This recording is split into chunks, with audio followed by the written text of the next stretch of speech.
নমস্কার সবাইকে। প্রথমে একটা জিনিস বলি যে এই তথ্যচিত্রটা তথ্যচিত্র হিসেবে নির্মাণের কোনো পরিকল্পনা গোড়াতে আমাদের ছিল না। আমরা একটা লাইভ প্রোগ্রাম করবো ভেবেছিলাম কলকাতার একটা জায়গায়, কিন্তু সেখানে অন্য প্রোগ্রাম থাকায় পুলিশি পারমিশন পাওয়া যায়নি। আমরা একটা ঘরের ভেতর পুরো শুটিংটা করেছিলাম, যে জন্য আপনারা খেয়াল করেছেন হয়তো যে যারা নাচ করছেন, নৃত্যশিল্পী যারা আছেন, তাদেরকে তাদের ব্যাকগ্রাউন্ড চেঞ্জ করে বসানো হয়েছে। এই ত্রুটিগুলো থেকে গেছে, এগুলো টেকনোলজিক্যাল ত্রুটি। এই ত্রুটি স্বীকার করতে আমাদের কোনো লজ্জা নেই, ত্রুটি আছে।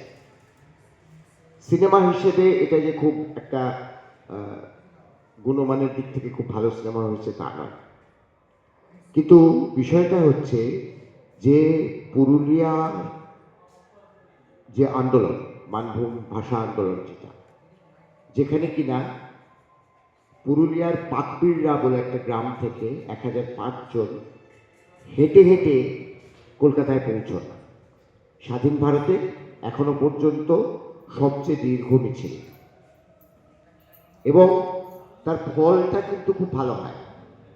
মানে শেষমেশ পুরুলিয়াকে পশ্চিমবঙ্গের অন্তর্ভুক্ত করতে বাধ্য হয় রাজ্য সরকার তথা কেন্দ্রীয় সরকার।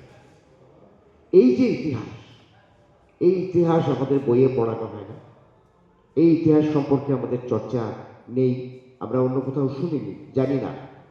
আমি এখন এই বসে বসে সিনেমাটা দেখছিলাম, আর আমার পাশে আমার এক ভাই জিজ্ঞেস করছিল যে ওই যে পরপর পরপর জায়গার নাম এবং তারিখ দেওয়া রয়েছে, ওটা কী ব্যাপার? মানে কবে কবে কোথায় কোথায় পৌঁছেছিলেন এই পদযাত্রীরা, তার একটা হিসেব আছে। এবং আমার অত্যন্ত সৌভাগ্য, বাঙালি হিসেবে আমার অত্যন্ত সৌভাগ্য এটা যে পাকবিড়রা গ্রামে আমি গেছি। সেখানে একটি স্মারক ঘর আছে। আমার বাস্তবিক বলছি, আমার এখনো বলতে গিয়ে গায়ের লোম খাড়া হয়ে যাচ্ছে। তার ভেতরে ঢুকে আমার মনে হয়েছিল যে এটাই আমাদের জাতীয় মন্দির, ধর্মের ঊর্ধ্বে জাতির মন্দির এটাই। ভেতরে যারা এই আন্দোলনের নেতৃত্ব দিয়েছিলেন তাদের অসাধারণ সুন্দর সব আবক্ষ মূর্তি আছে।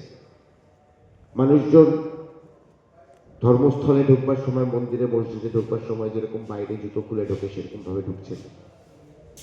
সেই যে সম্মান, এই সম্মান তো সত্যিই তাদের প্রাপ্য। এবং আরেকটা জিনিসও এই তথ্যচিত্রটা থেকে বেরিয়ে আসে, সেটা হচ্ছে যে বাংলার রূপকার বলে প্রচার করা হয় বিধানচন্দ্র রায়কে।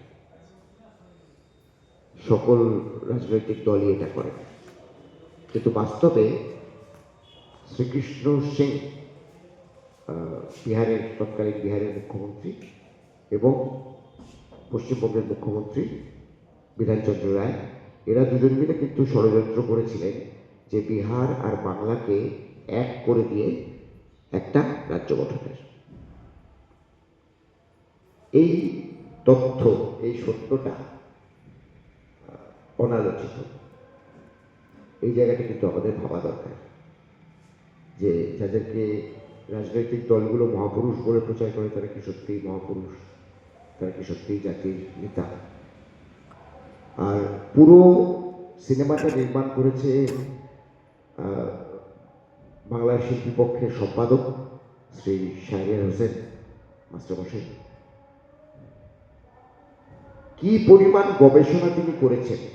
সেই সময়ে প্রকাশিত মুক্তি বলে একটি আঞ্চলিক খবরের কাগজ তিনি আর্কাইভ থেকে বার করেছেন, মানে ইন্টারনেট আর্কাইভ থেকে।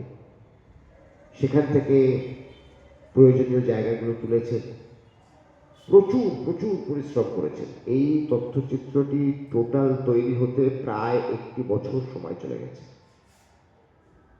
মানে 2024-এর 1 নভেম্বর আমরা এটা শুটিং করেছিলাম, 2025-এর 1 নভেম্বর পুরুলিয়াতেই এই তথ্যচিত্রটি উদ্বোধন করা হয়। এবং সেখানেও আমাদের পরম সৌভাগ্য যে পুরুলিয়ার যে নাচনি নাচ, যা এখন একটা মৃতপ্রায় শিল্প, তার বর্তমান যিনি সম্রাজ্ঞী বলা যেতে পারে, পোস্তবালা দেবী, তিনি আমাদের অনুষ্ঠানে উপস্থিত ছিলেন। আজকে বাস্তবিক বলছি, এই মেদিনীপুরের পবিত্র মাটিতে দাঁড়িয়ে, যে পোস্তদের পায়ে হাত দিয়ে যখন আমি প্রণাম করছিলাম, আমার মনে হচ্ছিল যে আমার বাঙালি জন্ম সার্থক হলো। এই তথ্যচিত্রটার আরো প্রচার আমরা চাইব, বাংলা শিল্পী পক্ষের তরফ থেকে আমরা আরো প্রচার চাইব। বাংলা শিল্পী পক্ষ অফিসিয়াল বলে একটি ইউটিউব চ্যানেল আছে, সেখানে পুরো সিনেমাটি আপনারা পাবেন। আপনারা দেখুন, বাংলা শিল্পী পক্ষ ইউটিউব চ্যানেলটিকেও সাবস্ক্রাইব করুন, এবং তার থেকেও বড় কথা হচ্ছে যে শেয়ার করুন বিভিন্ন জায়গায়, বিভিন্ন গ্রুপে, আপনাদের বিভিন্ন হোয়াটসঅ্যাপ গ্রুপে, বিভিন্ন সোশ্যাল মিডিয়ায়, বিভিন্ন জায়গায় শেয়ার করুন। পশ্চিম মেদিনীপুর শিল্পপক্ষকে অজস্র ধন্যবাদ জানাই এই তথ্যচিত্র এখানে আজকে দেখানোর জন্য। ধন্যবাদ, নমস্কার।